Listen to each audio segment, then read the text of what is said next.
ก่อนอื่นขอสวัสดีผู้ปกครองและน้องๆนักเรียนห้อง31มื้อทุกคนเนาะคลิปนี้อาจารย์จะมาแนะนำบทเรียนสำหรับวิชาอาจารย์ก็คือวิชาฟิสิกส์ศาสตร์นั่นเองเนาะสำหรับของพวกเราแมนอาจารย์สอนฮอดบทที่3เด้อพวกเราเนาะแต่ว่าอยู่ในบทที่3ฮันแมนยังบ่จบเด้อเนาะวันนี้อาจารย์จะฝากพวกเราแบบนี้เนาะคือให้พวกเราสืบต่อจดบทที่3เนาะเริ่มจากข้อที่2เนาะบทเรียนโบราณก็คือจะตอบข้อที่2ข้อนี้นั่นเองเนาะจนฮอดหน้านี้เนาะก็คือบทเรียนประจำที่3เนาะแล้วให้โบราณสืบต่อจดบทที่4ไปเนาะจนฮอด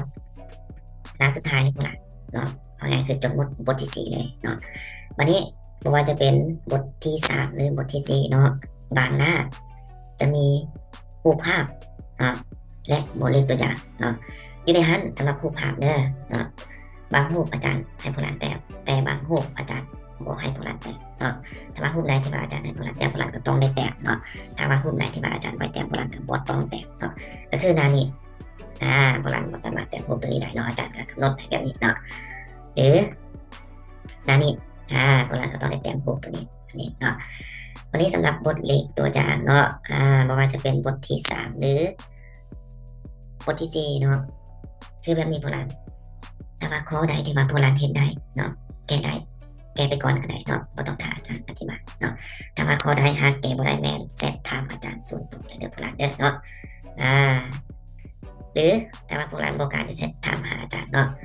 ข้อใดที่เห็นบ่ได้แท้ๆสินะให้จงนั่นเสียไว้เนาะในเวลาขึ้นห้องอาจารย์จะมาเฉลยอยู่ในห้องเนาะวันนี้เวลาเรียนอยู่ในห้องวันนี้นะก็คืออาทิตย์หน้าเนาะอาจารย์จะต่อข้อนี้ไปเนาะอาจารย์ก็ต่อข้อนี้ไปแล้วก็สืบต่อบทที่4เนาะอาจารย์จะบอกให้พวกเราจดเนาะพวกเราจะได้ฟังอาจารย์อธิบายเนาะข้อใดสำคัญอาจารย์จะมีการตามพวกเราเพื่อตอบออกคะแนนเกมนี้ก็เป็นเกมแนะนำบทเรียนแบบนี้พวกเราเนาะสู้ๆนะพวกเราเจอกันอาทิตย์หน้า